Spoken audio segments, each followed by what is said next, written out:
Hello everyone, welcome back to my channel. आज है 14 जून और हम लोग पढ़ेंगे 14 जून के सभी इम्पोर्टेंट करंट अफेयर्स के क्वेश्चंस को और साथ ही सभी क्वेश्चन से जुड़े इम्पोर्टेंट फैक्ट्स भी डिस्कस करेंगे। तो चलिए स्टार्ट करते हैं आज का सेशन। आज का पहला सवाल है, टाइगर क्लॉ सैन्य अभ्यास भारत और किस देश से संबंधित है?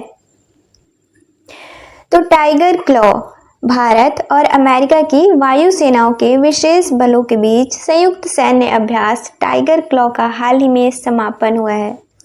इसका आयोजन 26 मई से 10 जून 2025 तक किया गया था, जो कि भारत के गरुड़ रेजिमेंटल प्रशिक्षण केंद्र में हाल ही में संपन्न हुआ है। दरअसल भारतीय सशस्त्र बलों के तीनों अंगों थल सेना, नौसेना और वायुसेना के पास खुद के विशेष बल हैं। गरुड़ रेजिमेंटल ट्रेनिंग सेंटर की स्थापना फरवरी 2004 में बागपत जिला उत्तर प्रदेश में स्थित भारतीय वायुसेना स्टेशन चांदी नगर में किया गया था। तो आंसर हो जाएगा ऑप्शन बी, अमेरिका। अगला सवाल है, हाल ही में जारी ग्लोबल जेंडर गैप इंडेक्स 2025 में भारत कौन से स्थान पर है? तो ग्लोबल जेंडर गैप इंडेक्स 2025 यह इसका 19वां संस्करण है। हाल ही में WEF यानी कि विश्व आर्थिक मंच द्वारा जारी किया गया है, जो कि 148 देशों को इसमें शामिल किया गया है। भारत इस इंडेक्स में 131वें स्थान पर है। भारत का स्कोर है 64.1%। साल 2024 में भारत 129वें स्थान पर था इस इंडेक्स में। इस इंडेक्स में अब टॉप 5 देश कौन से हैं? तो पहला है आइसलैंड, दूसरा फिनलैंड, तीसरा नॉर्वे, चौथा यूनाइटेड किंगडम और पांचवा है न्यूजीलैंड। वैश्विक लैंगिक अंतर स्कोर की बात करें तो वैश्विक लैंगिक अंतर स्कोर है 68.8%, जो कि साल 2024 में 68.5% था। तो आंसर हो जाएगा ऑप्शन सी 131वें स्थान पर।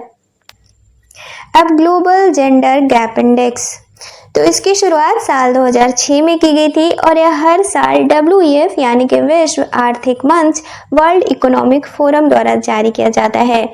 महिलाओं और पुरुषों के बीच समानता के स्तर को मापने वाले इस इंडेक्स में लैंगिक समानताओं का आकलन 4 आयामों के आधार पर किया जाता है। अब ये आकलन के 4 आयाम कौन से हैं?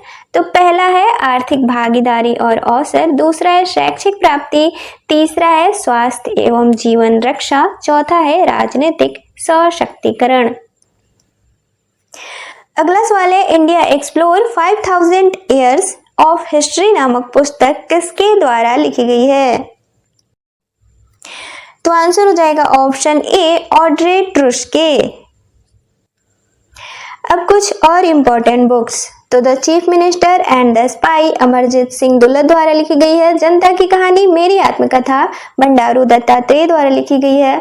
Win the battle of your mind scroll less read more नामक पुस्तक रीता राममूर्ति गुप्ता द्वारा लिखी गई है। नैरेटिव्स ऑफ द बेंच अ जज स्पीक्स नामक पुस्तक NV रमन्ना द्वारा लिखी गई है। The diary of a cricketer's wife Puja Pujara द्वारा लिखी गई है। व्हाइट लिलीज विद्या कृष्णन और the women who ran AIIMS doctor Sneh Bhargava द्वारा लिखित पुस्तक है। अगला सवाल है, ओजोफेनी किस राज्य से संबंधित है जिसे हाल ही में GI टैग दिया गया है? तो हाल ही में काजू के शराब से बनी नहीं, हाल ही में काजू के सेब से बनी पारंपरिक गोवा की शराब ओजोफेनी को केंद्र सरकार द्वारा भौगोलिक संकेत टैग दिया गया है, जो कि गोवा के नैनोरा गांव में कैसगार डिस्टिलरी द्वारा निर्मित किया गया है। तो आंसर हो जाएगा ऑप्शन ए, गोवा। अब GI टैग, तो यह एक प्रकार की बौद्धिक संपदा है। भारत में भौगोलिक संकेतक अधिनियम 1999 के तहत GI टैग दिए जाते हैं। भारत में भौगोलिक संकेतकों की सुरक्षा के लिए यह अधिनियम 13 सितंबर साल 2003 से लागू किया गया था। यह टैग केंद्र सरकार के उद्योग संवर्धन और आंतरिक विभाग यानी कि DIPP के अधीन कार्यरत GI रजिस्ट्री द्वारा दिए जाते हैं और DIPP का मुख्यालय तमिलनाडु के चेन्नई में है। साल 2004 में भारत में पहला GI टैग दार्जिलिंग की चाय को दिया गया था। अगला सवाल है, हाल ही में विथुट नामक एक अभिनव वन रोपण परियोजना की शुरुआत कहाँ की गई है? तो हाल ही में विथुट नामक अभिनव वन रोपण परियोजना केरल वन विभाग द्वारा शुरू किया गया है। इसका उद्देश्य है वन प्रबंधन में सार्वजनिक भागीदारी को बढ़ावा देना, साथ ही राज्य के पारिस्थितिकी संतुलन को बहाल करना। तो आंसर हो जाएगा ऑप्शन बी, केरल। अब केरल, तो केरल की राजधानी है तिरुवनंतपुरम। यहाँ के वर्तमान मुख्यमंत्री हैं पिनरई विजयन। यहाँ के वर्तमान राज्यपाल हैं राजेंद्र विश्वनाथ आर्लेकर। केरल को मसालों का राज्य कहा जाता है। केरल का सबसे बड़ा शहर है कोच्चि और कोच्चि का जुड़वा शहर है एर्नाकुलम।